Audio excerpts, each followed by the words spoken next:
여러분, 살다 보면 꼭 다크 초콜릿 같은 선택의 순간 있잖아요. 달콤한데, 그 씁쓸한 뒷맛이 오래 남는. 오늘 우리가 함께 들여다볼 이야기가 바로 그런 달콤 쌉싸름한 선택에 대한 이야기입니다. 이 이야기를 겪고 나면요, 사실 다른 건 다 잊어버려도 딱 한 가지 감정만은 선명하게 남는다고들 해요. 그게 뭐냐면 바로 이 달콤 쌉싸름함이라는 거. 말로는 설명하기 좀 힘든 그런 아련한 느낌 있잖아요. 진짜 신기한 게 뭐냐면요. 시간이 지나면 세세한 줄거리는 가물가물해지잖아요. 그런데도 몇 년이 지나도록 이상하게 신비롭고 또 왠지 모르게 따뜻한 그런 여운이 계속 남는다는 거예요. 바로 이 강렬한 감정의 잔향, 이게 이 이야기의 진짜 힘인 거죠.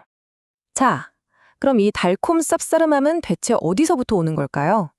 그 시작은 불행을 위한 레시피라고 부를 만한 곳이에요. 주인공 티타가 태어난 아주 억압적인 세계로 한번 들어가 보죠. 이야기의 한가운데에는 4명의 여성이 있어요. 먼저 모든 걸 자기 뜻대로 하려는 폭군 같은 엄마, 마마 엘레나가 있고요. 그리고 티타의 라이벌이 되는 첫째 언니 로사우라, 유일하게 좀 자유로운 영혼인 둘째 언니 게르트루디스, 그리고 이 숨막히는 집안의 주인공, 바로 막내의 티타입니다. 이들의 관계, 이게 바로 모든 갈등의 시작점이라고 할 수 있죠. 근데 여기서 끝이 아니에요. 이 집안에는 정말 잔인한 전통이 하나 있거든요. 바로 막내딸은 절대 결혼할 수 없다는 거예요. 평생 엄마 곁에서 엄마가 돌아가실 때까지 돌봐야만 한다는 거죠. 태어날 때부터 티타의 발목에 채워진 이 족쇄가 그녀의 비극적인 삶의 시작을 알립니다. 자, 이런 억압 속에서 사랑이 싹튼다면 과연 그 끝은 어떨까요? 지금부터 티타의 금지된 사랑이 어떻게 걷잡을 수 없는 비극으로 번져가는지 한번 따라가 보겠습니다. 티타의 연인 페드로가요, 그녀 곁에 있고 싶다는 이유 하나만으로 정말 말도 안 되는 선택을 해요. 바로 티타의 언니, 로사우라랑 결혼해버린 거죠. 사랑하니까 곁에 있겠다. 이 결정이 아이러니하게도 세 사람 모두를 수십 년 동안 불타는 열정과 지독한 원망의 굴레 속에 가둬버립니다.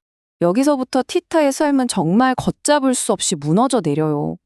언니의 아들한테 자기 모성애를 다 쏟아붓는데 엄마가 그걸 보고는 그 가족을 멀리 쫓아내버려요. 결국 티타의 보살핌을 받지 못한 아기는 죽고 맙니다. 유일한 희망이었던 그 아이의 죽음 소식에 티타는 그만 완전히 정신을 놓아버리죠. 정말 모든 게 끝났다고 생각한 바로 그 절망의 순간에요. 한 줄기 빛처럼 새로운 사람이 나타납니다. 그리고 이 사람은 티타에게 지금까지와는 전혀 다른 사랑, 그리고 치유의 길이 있다는 걸 보여주죠. 바로 친절한 의사 존 브라운 박사인데요. 그는 정신적으로 완전히 무너진 티타를 자기 집으로 데려와요. 억압과 명령이 아니라 따뜻한 보살핌 속에서 티타는 난생 처음으로 제대로 숨쉴 공간, 그리고 자기 자신을 되찾을 기회를 얻게 됩니다. 존은 티타에게 아주 멋진 비유를 하나 들려주는데요. 바로 성냥갑 이론이에요. 우리 마음속에는 누구나 성냥갑이 하나씩 있대요. 근데 혼자서는 절대 불을 켤 수 없다는 거죠. 사랑하는 사람의 따뜻한 숨결이 닿아야만 비로소 내 안에 불꽃이 활활 타오를 수 있다는 거예요. 이게 바로 존이 생각하는 사랑, 서로를 지지해주고 살려주는 그런 사랑인 거죠. 자, 티타가 점점 회복하면서 이야기는 이제 피할 수 없는 질문 하나를 던집니다. 모든 걸 태워버릴 것 같은 뜨거운 열정과 묵묵히 나를 지켜주는 따뜻한 안정. 티타는 마침내 이 둘 중 하나를 선택해야 하는 기로에 서게 돼요. 상황이 정말 드라마틱하게 돌아가요. 그녀를 억압하던 엄마가 죽고요.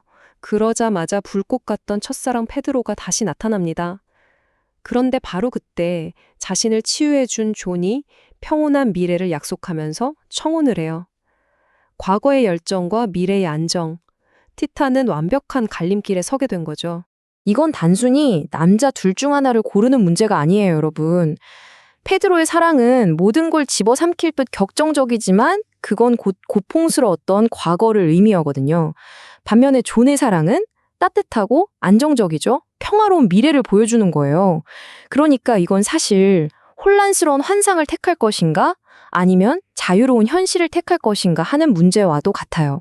모든 걸 불태워버릴 듯한 뜨거운 열정, 그리고 상처를 보듬어주는 따뜻한 안정. 여러분, 과연 어떤 사랑이 우리를 진짜 행복하게 만들어줄까요? 이게 바로 이 이야기가 우리 모두에게 던지는 아주 묵직한 질문입니다. 티타의 이 고민이 비단 소설 속 이야기만은 아닐 겁니다. 이건 우리 모두의 삶과 맞닿아 있는 아주 보편적인 선택의 문제거든요. 자, 그럼 이 이야기가 우리에게 뭘 가르쳐 주는지 좀 더 들여다볼까요? 이 이야기를 곱씹다 보면 이런 생각에 이르게 돼요.